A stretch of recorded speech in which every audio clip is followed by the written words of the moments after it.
이제 시편 읽는 말씀이 끝났고요.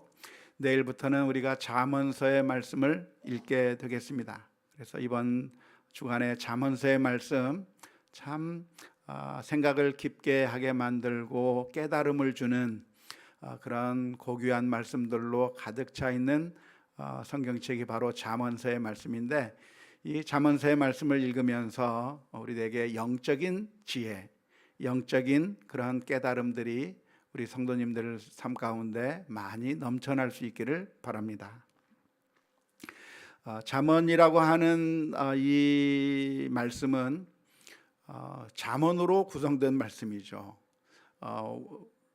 여러 가지 글에 여러 가지 종류가 있는데요. 시가 있는가 하면 이야기가 있고 편지가 있고 또 어떤 법률 문서 같은 것들도 있고 여러 종류의 글들이 있는데, 잠언은 어떤 책인가, 마치 속담이나 경구, 격언의 말씀과 같은 것으로 이루어진 말씀이 잠언서의 말씀입니다.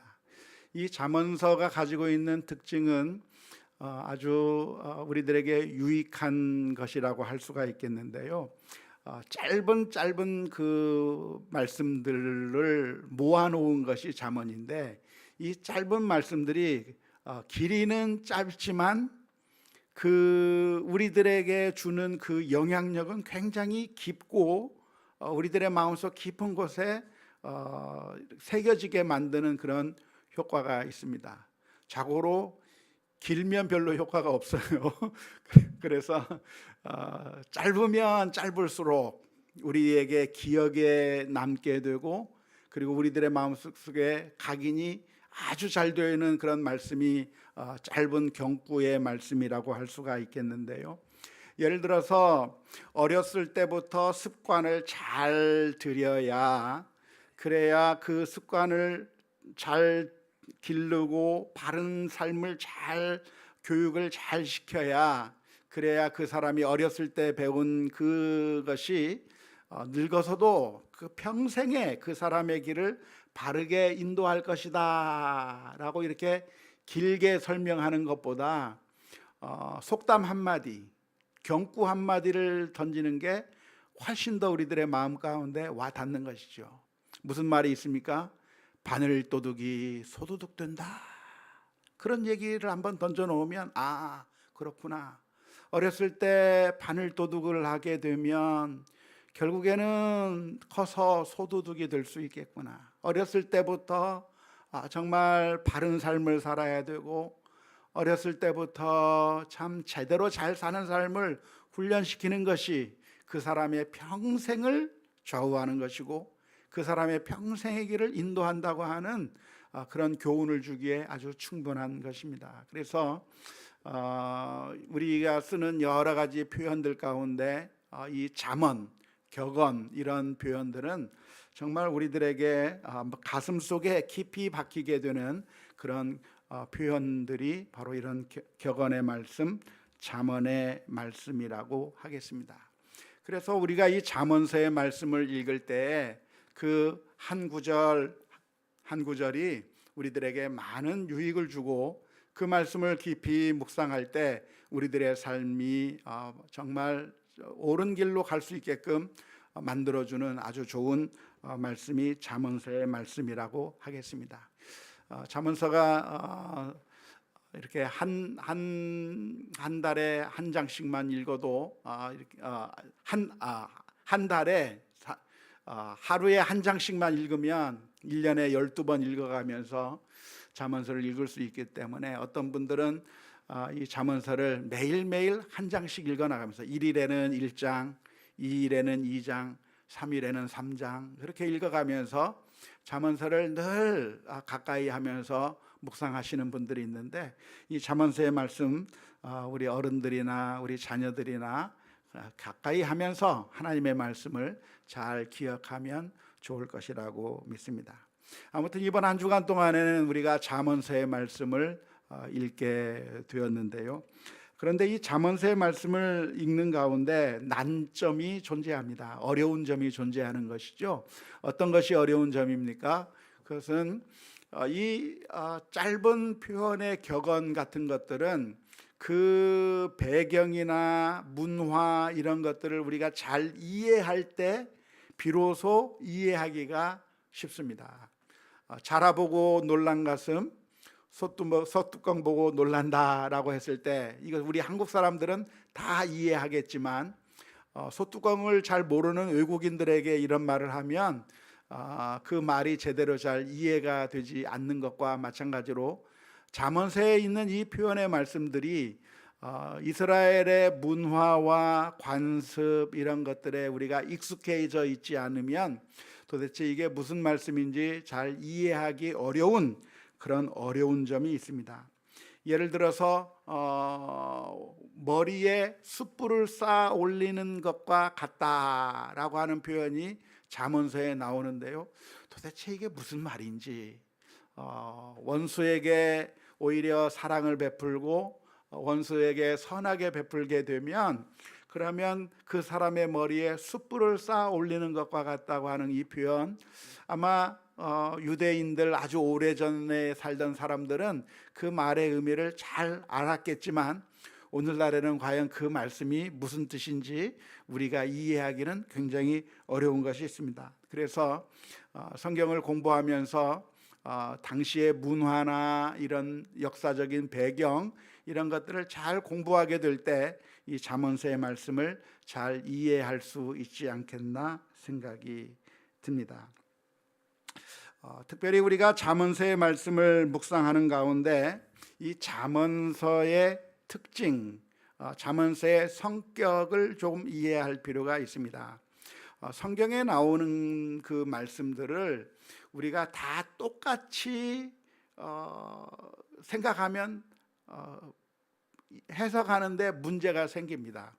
예를 들어서 성경에 율법의 말씀들이 있는데요, 계명의 말씀들이 있죠. 그러니까 이 계명의 말씀들은 우리가 하나의 그 하나님의 말씀, 계명, 법칙 이런 걸로 이해하면 되는데 그런데 이 계명의 말씀이 아니라 다른 식으로 표현되어 있는 다른 장르로 되어 있는 글들은 그 장르에 맞게 이해를 해야 되는 것이죠. 특별히 우리가 지난 시간에 시편을 살펴봤는데, 시편을 넉 주간에 걸쳐서 읽었는데 시라고 하는 특별한 그 특징이 있는 겁니다. 그래서 시를 우리가 볼 때는 이게 시적인 표현이구나 라고 하는 것을 감안해서 읽어야 되는 거예요. 이게 시적인 표현이구나 라고 하는 것을 이해하면서 하늘이 노래하고 뭐 이렇게 한다 그렇게 하면 이게 정말로 하늘이 정말 노래하는 것이 아니라 이게 어떤 상황을 시적으로 표현한 것이구나 라고 이해해야 되는 것과 마찬가지로 우리가 잠언을 이해할 때도 이 잠언의 성격을 잘 알고서 이해해야 되는 거죠. 편집글은 편집글의 형식을 잘 이해해서 이해해야 되는 것과 마찬가지입니다. 잠언은 어떤 것인가? 잠언이라고 하는 것은 계명하고는 조금 다릅니다. 계명은 뭡니까? 계명은 반드시 해야 할 일이죠. 반드시 해야만 하는 게 계명인 것이죠. 법칙인 것이죠. 하나님의 절대적인 명령이라고 할 수가 있는 것이죠. 하지만 잠언은 무엇입니까? 지혜의 말씀이에요. 지혜의 말씀은 율법의 말씀하고는 조금 달라요. 성격이 좀 다릅니다. 예를 들어서 잠언서에 보면 무슨 말씀이 있냐면 이런 말씀이 있습니다. 잠언서 26장 4절 말씀에 보면 이런 말씀이 있어요. 미련한 자의 어리석은 것을 따라 대답하지 말라. 두렵건대 너도 그와 같을까 하노라. 어리석은 자가 무슨 얘기를 하면 그 얘기를 할 때 자꾸 대답을 하지 말라고 말씀하고 있어요. 요즘 제 아내가 제 말을 대답을 안 합니다.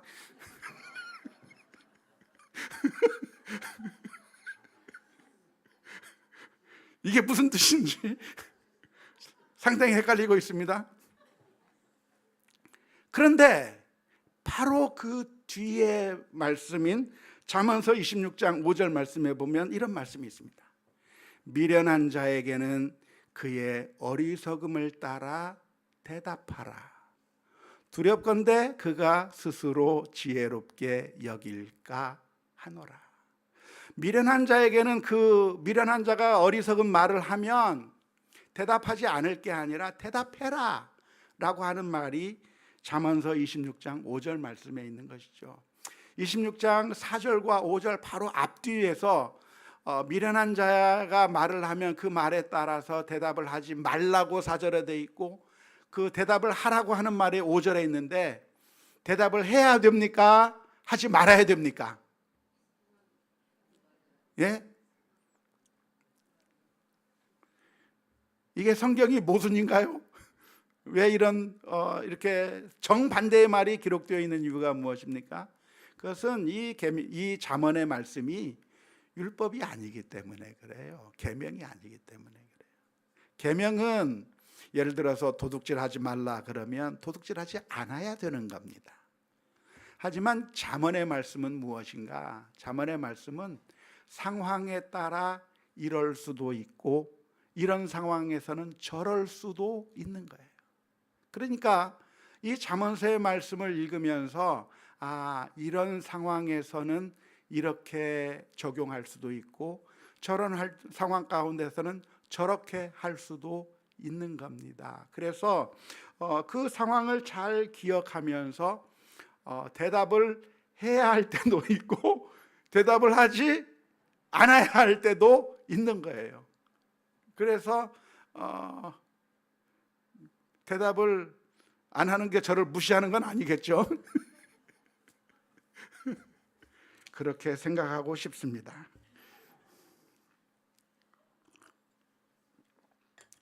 아무튼 잠언서의 말씀은 계명과는 다르기 때문에 이 말씀을 우리가 읽으면서 어리석은 자의 말에 따라 대답하는 것은 어떠한 위험이 따를 수가 있고 어리석은 자의 말에 따라 대답하지 않는 것은 또 어떤 위험이 따를 수 있다고 하는 것을 우리가 인식하면서 상황에 따라서 어떤 때는 대답해야 하고 어떤 때는 대답하지 않아야 되고 그런 것들을 지혜롭게 분별해 가면서 우리가 적절하게 대응해야 하는 것이죠. 우리 교회에 새 교우들이 종종 방문하고 있습니다. 제 설교가 좋아서 방문하는 걸까요? 그건 아닌 것 같고 주차장이 넓어지니까 사람들이 오는 것 같습니다. 사람들이 한 명씩 오는데 그런데 그때마다 우리가 그 새 교우들을 어떻게 환영해주고 어떻게 반갑게 맞이해주는 것이 좋을까요? 어떤 사람의 경우는 환영한다고 하고 관심을 가져주고 그리고 이렇게 접근해 주면 도망가 버려요. 근데 어떤 사람은 그렇게 하면 도망갈까 봐 좀 조심조심하고 그래서 혹시 도망가면 부담 줄까 봐 조심스럽게 이렇게 했더니 아이고 이 교회는 사랑이 없네 하고 또 가버려요. 도대체 어떻게 하면 좋을까요? 이런 사람도 있고 저런 사람도 있고 그걸 지혜롭게 분별해서 이 사람은 조금 더 가까이 다가갈 필요가 있구나. 이 사람은 조금 거리를 두고 기다려줄 필요가 있구나 라고 하는 것을 잘 분별해야 되는 것이죠. 그렇게 잘 분별해서 접근을 해야 사람이라고 하는 것은 천차만별입니다. 이 세상에 똑같은 사람이 단 한 사람도 없습니다. 그래서 그 사람들을 그마다 우리 이 세상 사람들뿐만이 아니라 우리 자녀들도 마찬가지예요. 큰애와 작은애가 어쩜 그렇게 성격이 다른지 완전히 달라서 얘한테 해주는 방식과 이 아이에게 해주는 방식이 완전 다르게 하지 아니하면 그러면 오히려 똑같은 일을 해놓고도 반응이 정반대로 나오게 되는 황당한 상황들을 우리가 경험하게 될 텐데 세상이 왜 이래 하고 할 게 아니라 우리가 지혜롭게 그 모든 것들을 적절하게 잘 대응할 필요가 있는 것이죠. 사람마다 잘 해야 되는 것인데 이번에 어떤 새 교우가 그러더라고요. 우리 교회에 오니까 참 이 교회는 나를 존중해주고 기다려주는 것 같아서 너무나도 고마웠다고. 가까이 오는 것도 아니고 관심을 안 주는 것도 아니고 아무튼 그 미묘한 그 사이를 적절하게 해서 대응을 해줬어요, 새가족팀이. 그랬더니 그런 얘기를 해요. 그래서 지혜라고 하는 것을, 이 잠언의 말씀들을 우리가 무식하게 천편일률적으로 적용하는 것이 아니라 이 잠언서의 성격을 잘 이해하고 적절하게 그 상황에 따라서 대답할 건 대답하고 대답하지 않을 건 대답하지 않아야 할 것입니다. 잠언서의 말씀은 이렇게 상황에 따라서 적용을 해야 하기 때문에 이 잠언서의 말씀을 마치 어떤 교과서인 줄로 생각하고 천편일률적으로 기계적으로 적용하게 되면 아주 큰 어려움을 당하게 되는 겁니다. 잠언서의 말씀이 지혜의 말씀이 되지 못하고 어리석은 자의 도구가 되어버리는 거죠. 우둔한 자의 손에 들린 정말 화를 일으킬 수 있는 그런 도구가 될 수도 있는 겁니다. 예를 들어서 잠언서 13장 24절의 말씀에 보면 이런 말씀이 기록되어 있습니다. 매를 아끼는 자는 그의 자식을 미워함이라. 자식을 사랑하는 자는 근실히 징계하느니라. 이 말씀이 안타깝게도 우리 한국교회 성도님들에게 무분별하게 부모가 자녀들을 폭력적으로 다루고 자녀들의 인격을 무시하고 그리고 그 아이들의 마음을 아프게 만드는데 면죄부를 주는 잘못된 말씀으로 이용되는 적이 너무나도 많았어요. 이 말씀을 그렇게 오해하시면 안 되는 거예요. 이 말씀의 의미가, 그러니까 부모님들은 자식들을 무조건 때려서라도 교회에 데려와야만 하고 자식들을 무조건 징계를 해서라도, 무섭게 해서라도 그래서 자녀들의 버릇을 단단히 고쳐놓아야 된다고 하는 그런 우리들에게 주어진 일종의 면죄부처럼 그렇게 작용하게 될 때 이 잠언서의 말씀이 우리에게 축복의 말씀이 아니라 재앙의 말씀으로 변해버리게 되는 안타까운 결과를 가져오게 되는 것입니다. 잠언서 26장 9절의 말씀에 보면 미련한 자의 입에 잠언은 술 취한 자가 손에 든 가시나무 같으니라.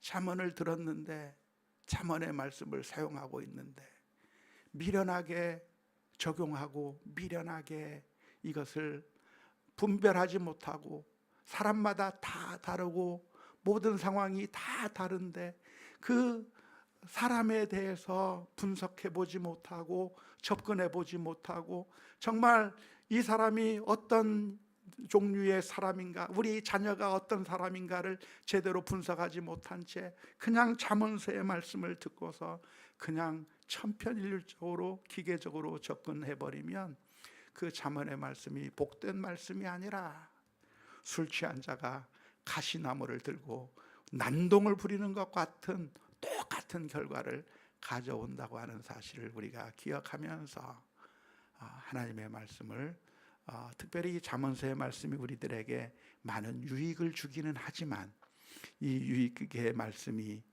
우리가 분별해서 지혜롭게 사용하지 않으면 안 된다고 하는 사실을 기억해야 할 것 같습니다. 저도 그렇게 잘 못해가지고 지금 와서 깨닫는 거예요. 지금 와서. 애들 다 떠나고 난 다음에. 우리 교회의 젊은 세대들은 그러지 말기를 위해서 가르쳐주고 있는 것이죠. 잠언의 말씀은 무엇입니까? 잠언의 말씀은 특별히 잠언서 1장 1절에서부터 7절까지의 말씀이 잠언서의 서론이며 핵심격인 말씀입니다. 잠언서 1장 1절에서부터 7절 말씀 다시 한번 보면, 다윗의 아들 이스라엘 왕 솔로몬의 잠언이라. 이는 지혜와 훈계를 알게 하며 명철의 말씀을 깨닫게 하며 지혜롭게 공의롭게 정의롭게 정직하게 행할 일에 대하여 훈계를 받게 하며 어리석은 자를 슬기롭게 하며 젊은 자에게 지식과 근신함을 주기 위한 것이니, 지혜 있는 자는 듣고 학식이 더할 것이요 명철한 자는 지략을 얻을 것이라. 잠언과 비유와 지혜 있는 자의 말과 그 오묘한 말을 깨달으리라. 여호와를 경외하는 것이 지식의 근본이거늘 미련한 자는 지혜와 훈계를 멸시하느니라 라고 말씀해 주고 있는데요, 이 1절에서부터 7절까지의 말씀이 잠언서의 서론격이며 또한 잠언의 핵심을 담고 있는 말씀이라고 하겠습니다. 잠언의 목적이 무엇인가요? 잠언의 목적은 지혜롭게 하기 위한 것이죠. 듣고 깨닫게 만들기 위한 말씀이 잠언인 것이죠. 슬기롭게 지혜롭게 살도록 만들어주는 그런 말씀인데, 이 잠언서의 핵심이 무엇인가? 이 잠언서의 핵심이 무엇이냐면 7절입니다. 여호와를 경외하는 것이 지식의 근본이거늘 미련한 자는 지혜와 훈계를 멸시하느니라. 하나님을 경외하는 게 지혜라고 하는 것을 기억해야 됩니다. 지혜가 뭐냐? 지혜는 다른 사람들보다 영리하게 꾀를 내서 뭔가를 편리하고 더 유익을 얻고, 그리고 이 세상에서 잘 살기 위한 그런 얄팍한 지혜를 지혜라고 말하는 것이 아니라, 지혜의 핵심이 무엇이냐 하면 하나님을 경외하는 게 핵심이라는 거예요. 경외가 뭐예요? 경외, 성경 말씀에 이렇게 우리가 평상시 안 쓰는 단어가 있어가지고 그래서 우리가 이해하기 어려운데, 경외한다고 하는 이야기는 두려워하는 거예요. 하나님 두려워할 줄 아는 게 그게 지혜다는 것이죠. 그래서 하나님을 두려워할 줄 알기 때문에 죄를 안 짓는 게 지혜예요. 하나님을 두려워할 줄 알기 때문에 악한 일을 하지 않는 게 지혜예요. 하나님을 두려워하기 때문에 사랑을 베푸는 게 지혜예요. 하나님을 두려워하기 때문에 요셉이 그 보디발의 아내의 유혹 가운데서 다른 사람들이 보지 않는다고 할지라도 하나님 앞에서 내가 이 악을 행할 수가 없다, 하나님을 두려워하지 않고 그 자리를 피하는 게 지혜가 되는 것이죠. 그래서 지혜라고 하는 것이 무엇인가? 잠언서의 말씀이 무엇인가? 그 수많은 말씀을 단 한마디로 요약하면 하나님을 두려워하는 것이 지혜라고 하는 사실을 기억하며, 우리가 하나님 앞에서 하나님이 계시다고 하는 사실을 알고 하나님 앞에서 믿음으로 살아가는 그런 지혜의 말씀을 우리가 가져야 될 줄로 믿습니다. 마지막으로 잠언서는 여러 가지 축복의 말씀, 우리를 향해서 주는 여러 가지 성공의 말씀들이 많이 기록되어 있습니다. 예를 들자면 마땅히 행할 길을 아이에게 가르치면 그 아이가 늙어서도 그것을 떠나지 않을 것이다 라고 하는 그런 약속이 기록되어 있는 것이죠. 이런 식의 약속들이 많습니다. 의롭게 살면 복을 받을 것이다, 부모를 공경하면 땅에서 장수할 것이다, 부지런하게 살면 그러면 성공할 것이다, 부자가 될 것이다, 게으르게 살면 망하게 될 것이다, 등등. 우리가 어떻게 살면, 어떻게 지혜롭게 살면 어떤 결과를 가져오게 될 것이다, 선하고 좋은 결과, 부자가 되기도 하고 성공하기도 하고 장수하기도 하고 땅을 차지하기도 하고 이 세상에서 승리하는 그런 결과를 가져오게 될 것이다. 우리가 만일 이런 삶을 살게 되면 이런 결과를 가져오게 될 것이라고 하는 말씀들이 잠언서에 보면 많이 기록되어 있는 것이죠. 잠언서 10장 4절 말씀도 예를 들자면 이렇게 되어 있습니다. 손을 게으르게 놀리는 자는 가난하게 되고 손이 부지런한 자는 부하게 되느니라. 그러니까 이런 말씀들을 보면서 우리는 하나의 그 원리를, 이 잠언서를 보면서 성공하기가 쉽습니다. 그러니까 성공하려면 어떻게 해야 되는가?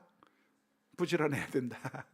성공하려면 어떻게 해야 되는가? 어떻게 해야 되는가? 하나님을 경외해야 된다. 성공하려면 어떻게 해야 되는가? 부모를 존경해야 된다.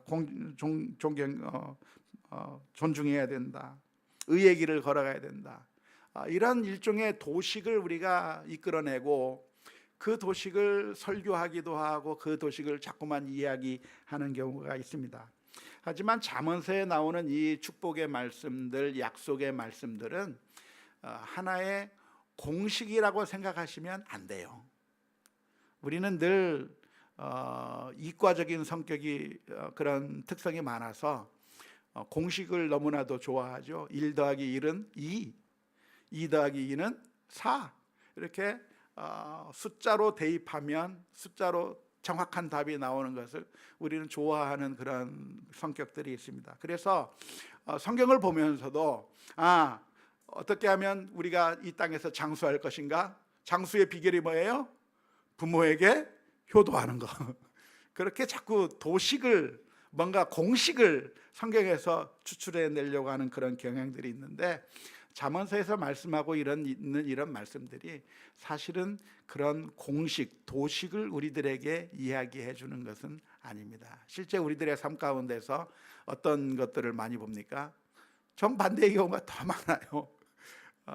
하나님을 모른다고 하는 사람들이 오히려 다 잘 되고 떵떵거리면서 살고 편안하게 장수하면서 사는 사람들 많이 있고, 악을 행하는 사람들이 오히려 잘 되는 경우도 정말 많고, 우리가 살아가는 삶 가운데서는 이대로 되지 않는 것들을 너무나도 많이 보게 되는 것이죠. 그리고 그것을 보면서 성경 말씀이 잘못됐나 그렇게 생각할 것이 아니고, 사실은 이 세상에서는 이런 결과가 나오지 않을 수 있겠지만, 그러나 우리는 영원을 바라보는 그런 관점을 보아야 된다라고 하는 그 시각을 가져야 됩니다.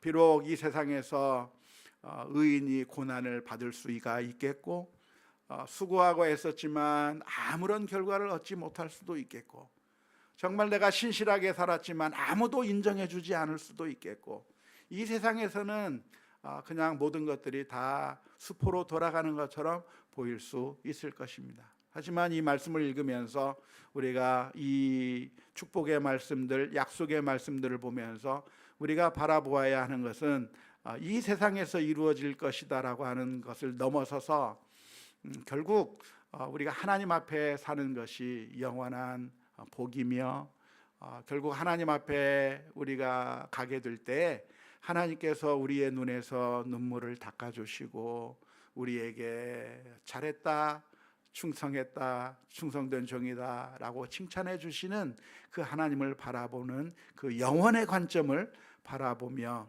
이 말씀을 우리가 읽고 묵상하고 또한 적용해야 될 줄로 믿습니다. 안타깝게도 우리는 이러한 지혜의 말씀대로 살지 못하는 게 우리들의 문제인 것이죠. 정말 이 하나님의 말씀, 잠언의 말씀대로 우리가 잘 살 수만 있다고 하면 얼마나 좋겠어요. 하지만 안타깝게도 우리는 늘 실패합니다. 늘 넘어집니다. 그게 우리들의 문제인 것이죠. 그래서 우리는 이 말씀들을 보면서 예수 그리스도께서 왜 이렇게 연약한 우리를 위해서 오셔야만 했구나라고 하는 사실을 다시 한번 성경을 통해서 발견하고 주님을 우리의 마음속에 모시면서 주님께 소망을 거는 그런 성경 읽기가 되어야 될 줄로 믿습니다. 이번 한 주간 동안 잠언서의 말씀을 읽는 가운데 이 말씀을 통해서 우리들에게 큰 영적인 유익, 삶의 지혜, 그리고 기쁨이 넘쳐나는 우리 모두가 다 될 수 있기를 주님의 이름으로 축원합니다.